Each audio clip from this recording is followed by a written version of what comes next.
Agora chegou a hora de falar sobre diversidade e respeito. É o projeto CNN no plural.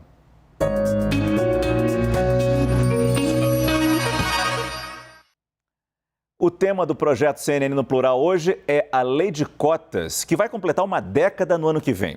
Principal porta de entrada de pretos e pardos nas universidades, a legislação vai ser rediscutida pelo Congresso Nacional. A Lei de Cotas pode ser mantida, pode ser alterada ou até mesmo encerrada.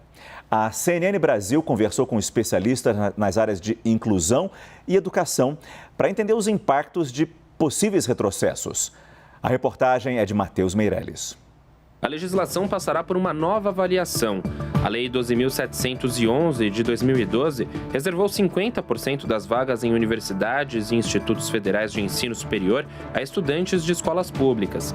O texto também contemplou alunos de baixa renda, indígenas, com deficiência, pretos e pardos. O momento definitivo não foi nem o momento da feitura da lei, no ano de 2012. Foi sim quando se instituiu as primeiras cotas ainda em 2002, em que as primeiras universidades públicas estaduais, como foi a UERJ, e as primeiras universidades federais, como foi a Universidade de Brasília, instauraram, sem qualquer lei que determinasse, a política de cotas nas suas instituições. Aqui no Brasil, a caminhada dos negros em direção à sala de aula das universidades é de longe, muito antes da legislação de 2012. E apesar de quase 10 anos de vigência, a lei de cotas ainda não equiparou as condições. Nesta sala de aula, por exemplo, com 100 carteiras, apenas 18 estariam ocupadas por alunos negros. Essa discrepância é vista entre jovens de 18 a 24 anos que acabam de sair do ensino médio. Ainda em minoria no ambiente escolar, estudantes negros também entram mais tarde na universidade.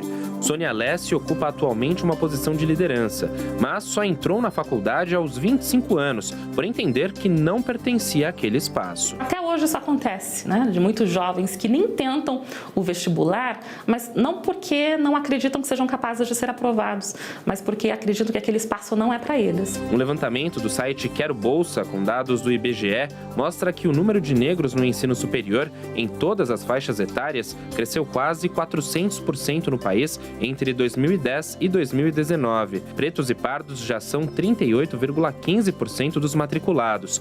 O índice ainda é baixo, perto da representatividade de 56% de negros na sociedade brasileira. A gente tem que enxergar a cota não como uma coisa só, é uma esmola, muita gente às vezes fala isso, é um degrauzinho a mais que a gente coloca para o negro. Não, a gente tem que entender que a gente vive numa sociedade totalmente desigual. E a cota é uma tentativa de reparar e não que ela seja suficiente. Júlio César Santos, diretor do Instituto Luiz Gama, teme que as conquistas dos últimos anos sejam perdidas se houver retrocessos na lei de cotas. Se cai esse, automaticamente, no efeito cascata, cai ProUni, o recorte racial, cai a reserva de vagas no serviço público, entre outros. No Congresso Nacional, há dezenas de projetos que podem alterar, ampliar ou mesmo encerrar a lei de cotas. O futuro da porta de entrada de milhões de brasileiros na universidade deve ser definido em pleno ano eleitoral. A política pública já foi testada e as métricas, os resultados foram todos eles positivos. Nós vislumbramos que vai ser preciso, cada vez mais, uma imersão no antagonismo social brasileiro para que possamos, sim, termos a manutenção da política de cotas no ensino superior, mas também, acima de tudo, a ampliação e aperfeiçoamento da política. Essas pessoas passam por racismo, são discriminadas dentro desse ambiente, dentro desse contexto, não só pelos seus colegas, mas pelos seus próprios professores. A estrutura de formação de pessoas nesse país, assim como todo o processo institucional e político no país, ele ainda exclui pessoas como eu.